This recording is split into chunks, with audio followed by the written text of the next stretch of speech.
Good morning, Independence. It is 87 days to Super Tuesday, and as you can see, I've already been up and out and about, and that is because I needed a haircut, and the girl who cuts my hair was completely booked all of next week because of the holidays, but she was willing to get me in before any of her other clients this morning, so I got up and got my haircut, and I told her to give me the congressman, so I hope it looks good. That's why I don't have to wear my baseball cap this morning, because my hair's not a mess.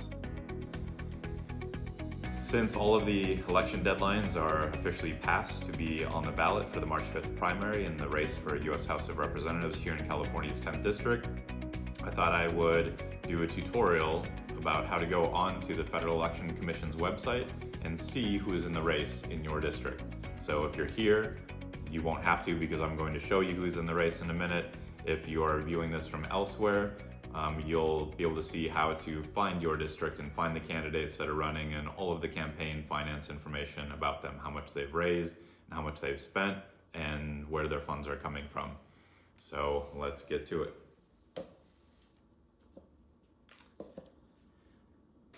If you go to Google and you type in FEC, the first link that will pop up is fec.gov, which is the Federal Election Commission's website.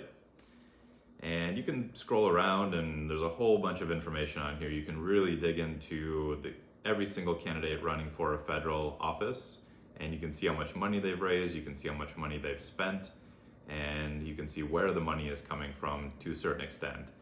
This is just for the individual campaigns. This does not include super PACs or PACs.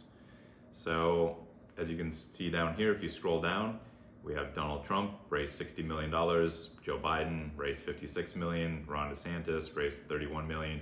You can scroll all the way down the list and see all of the candidates, how much they've raised.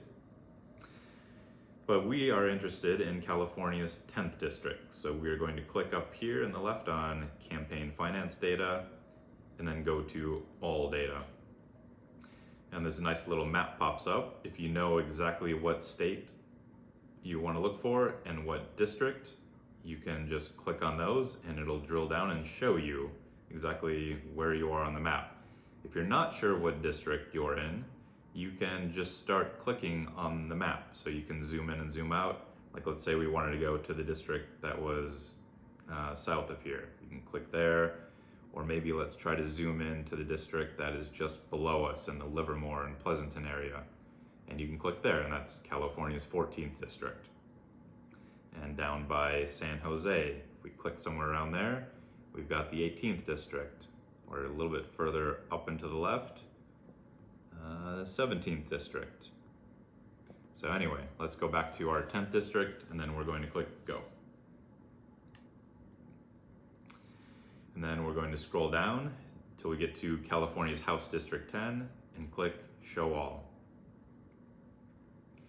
And this is the list that pops up. And I had checked this about a week ago, and I told you that there were 7 candidates in the race at that time. And as you can see, there are no more.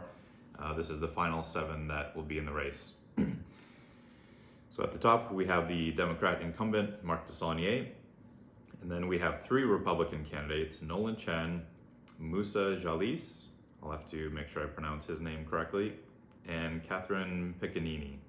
Or maybe it's Piccinini. I'll have to ask her how to pronounce her name as well. And then we have a Green Party candidate, Michael Kerr, who I noticed has ran, I believe, in the last 2 elections for U.S. House. And he made it past the primary last time. So in 2022, Mark Desaulniers and Michael Kerr were the 2 candidates that made it through the primary and were on the ballot in the general election. And then Mohammed El-Sherbini, who has no party affiliation, and you can see that I'm registered with the FEC as an independent candidate. Those are the candidates in the race, and I don't have any financial data yet because I just recently filed the FEC paperwork and my deadline hasn't come up yet. It will be coming up soon. There's a few requirements as to exactly when you have to file your financial disclosures, as well as the House Ethics Committee personal finance disclosures, so I will be filing those soon. And if you want to drill into the data a little bit more, you can do that by clicking on the person's name. You can see the contributions that have been made to the candidate as well as their expenditures. And if you want more detailed information, you can click on some of these links here on the left-hand side, such as finding out who the individual contributors were to all of the candidates. So there's a plethora of data on the FEC's website, and this is updated quarterly. Every single quarter, the candidates must file a new FEC disclosure, financial disclosure report. So these are going to be the final 7 candidates, provided they have all filed their paperwork with Contra Costa and Alameda counties to be on the ballots.